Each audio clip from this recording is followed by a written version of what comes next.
Kalau orang diberi hidayah oleh Allah Subhanahu wa taala, artinya diberi jalan untuk beramal saleh. Orang-orang yang salat, orang yang infak, orang yang baca Al-Qur'an disebut oleh Allah orang-orang yang mendapatkan hidayah. Ayat 5-nya, ulaika ala hudam min rabbihim. Mereka itu mendapatkan hidayah dari Rabbnya. Kalau kita mendapatkan hidayah dari Allah, maka seluruh tubuh kita akan tergerak beramal saleh. Bisa.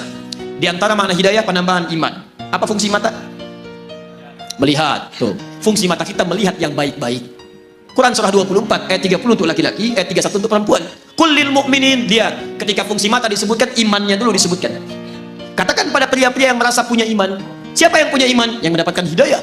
Karena bagian dari hidayah adalah memberikan kekuatan iman. Lihat, hidayah masuk lewat mata, iman masuk lewat mata. Ketika iman masuk lewat mata, yaghuddu min absarihim, maka dia akan palingkan dari yang tidak baik menurut Allah.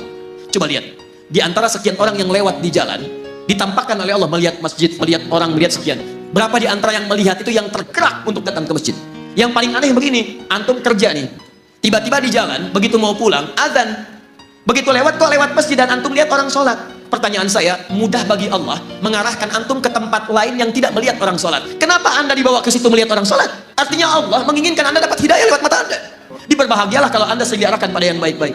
Dulu di Amerika, itu ada dua mahasiswa. Satu muslim, satu non-muslim. Yang muslim sering berdakwah dengan akhlaknya. Dan dia sering lihat yang baik-baik. Channel One dia putar. Satu kali acara sholat isya di Mekah, imamnya Syekh Sudes. Dia iseng tanya pada kawannya non-muslim. Perhatikan kalimatnya. Menurut kamu, berapa banyak orang ada di situ? Masjidil Haram. Kata non-muslim, saya kira 5.000, 50.000 lah. Kata temannya, di situ setidaknya ada 500.000 sebelum dibongkar. Kata yang muslim, berapa lama waktu dibutuhkan untuk membuat mereka semua rapi seketika? Kata yang non-muslim, saya pikir 3 pekan. 3 pekan. Dia kira dibariskan satu-satu.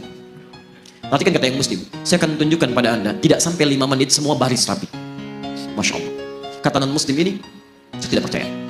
Kata yang muslim, lihat. Begitu iqamat, Allahu Akbar, Allahu Akbar, Masya Allah. Yang tawaf berhenti semua, rapi. Belum 1 menit, sudah bengong. Tunggu, jangan dulu bengong. Begitu Syekh Sudes memulai, istawu, istaqimu, rapi, tegak semua. Begitu takbir, Allahu Akbar, semua takbir seketika, rapi, nggak sampai 5 menit. Tiba-tiba hidayah masuk lewat mata. Tuh, pertama, Islam. Dia berkata, perhatikan perkataannya, tolong tunjukkan pada saya bagaimana caranya masuk Islam, karena agama ini bukan buatan manusia. Nonton sholat isya, dapat hidayah, masuk Islam.